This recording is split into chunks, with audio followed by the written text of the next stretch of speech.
Thank you very much, Ms Lennon. I call Jamie Greene to be followed by Ruth Maguire, and Ruth Maguire will be the last speaker in the open debate. Mr Greene, please. Thank you, Deputy Presiding Officer.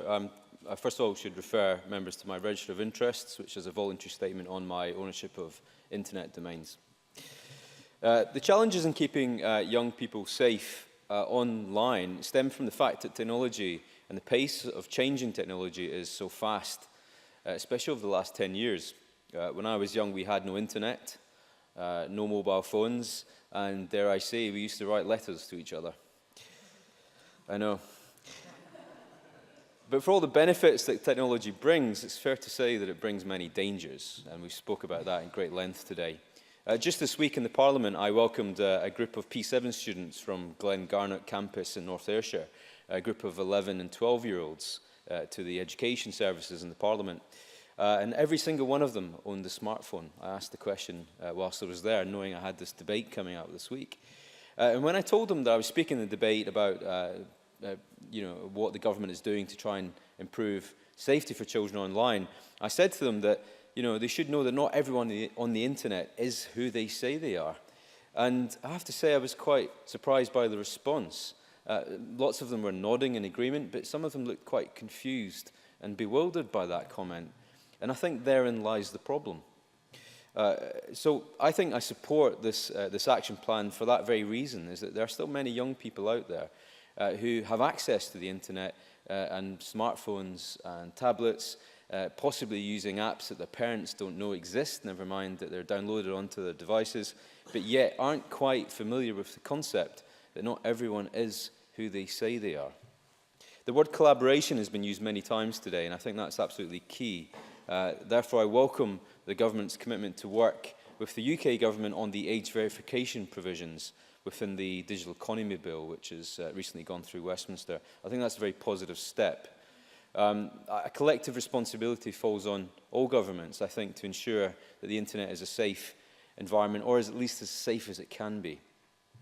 I also welcome the Minister's commitment to engage on legislation or around legislation on the right to remove element of this. My personal view is that much more can be done on this, either formally or informally, on this problem. The action plan talks a lot about working with various organisations and people, and of the 23 action points in it, 18 of them start with the line, the Scottish Government will work with. And I think that's very laudable, and I commend them for that. But what I would like to see is more detail. What does will work with mean in a lot of these aspects? It's a good document, but it's not long enough. And I'm hoping perhaps in the closing statement the Minister might expand on some of the ways in which the government will work with specific organisations, because I think the devil is very much in the detail here. And I also think that we should consider additional legislation.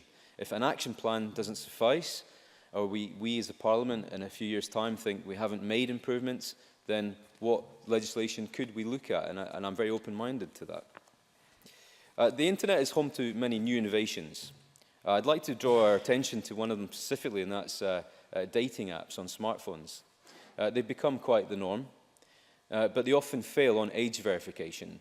It's very easy to bypass safeguards. Some have no safeguards at all. And when I talk about safeguards, I mean the app simply asks for your date of birth.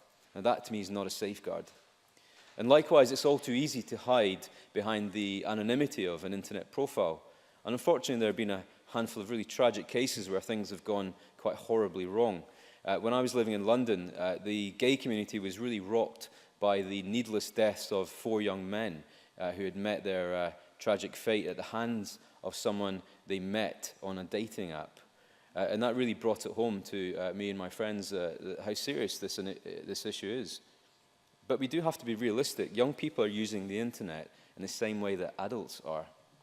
And I think it's right that much of the focus is on child exploitation and the fact that adults are producing disgusting, indecent images. But we should also have the conversation that many of these images are being created by teenagers themselves and shared amongst each other. So we use the words like evil and wrong in the context of this Parliament, but in the context of an online world, perhaps the creators of this content themselves do not associate words like evil or wrong with what they're doing. And I mention that for a very specific reason. I think that's we have to think about that in terms of how we approach education. Ian Gray, I think, mentioned this point, as did Gillian Martin. If we go into this with a sense of fear and shame on the subject matter, there's too much taboo when we talk about sex in general, not understanding why some of these images are being created by by young people themselves. We should also mention briefly the fact that some people have been targeted very specifically by the sharing of some of these images, and in some cases I've heard some tragic cases of people, young people committing suicide as a result of the bullying and the threats being directed towards them. And I think that's because many of them have got to a stage where they don't know who to turn to. There's so much shame and stigma associated with telling someone that there's a problem. They don't want to tell someone that they actually took these types of photos in the first place, therefore find it difficult to seek help. So we talk about Facebook and Twitter and Instagram as social media, but the worlds of Snapchat, Tumblr and Vine, and even online gaming communities are the real environments where many 21st century teenagers live, and those are where many of the dangers lie. But that being said, 1 in 8 5-year-olds has a Facebook account, and we all know that is completely in breach of the site's rules. But many parents allow it. So we must educate parents as well. But is it prohibition or persuasion? It's the age-old conundrum. There's no silver bullet in legislating online content, but it is worth noting that the House of Commons Home Affairs Select Committee criticised internet giants for not doing enough. And the words they used were completely irresponsible and indefensible. Now, some of them, to their credit, responded to that criticism by announcing investments in new staff to monitor online activity. One large social media site announced 3,000 more people, 3,000 more people, and that's on top of the 4,500 they already have. 7,500 people working for one company just monitoring activity online.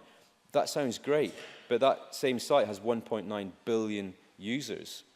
And that's also a site where recently someone broadcast live on their smartphone a murder. It sounds like something out of a horror movie, but it's happening. And it's happening on the same sites that we post pictures of kittens in our lunch on. So that's the reality of how technology has changed. I will conclude now by saying that the online world is very hard to police because it is ever changing. And with many more of our children being online, I think this action plan is a really good start, and I do welcome it. But its implementation must be monitored closely. We cannot just pay lip service to the subject. We should be more frank about the discussion, and we should do everything we can as parliamentarians to support the government on this. Thank you. Thank you very much.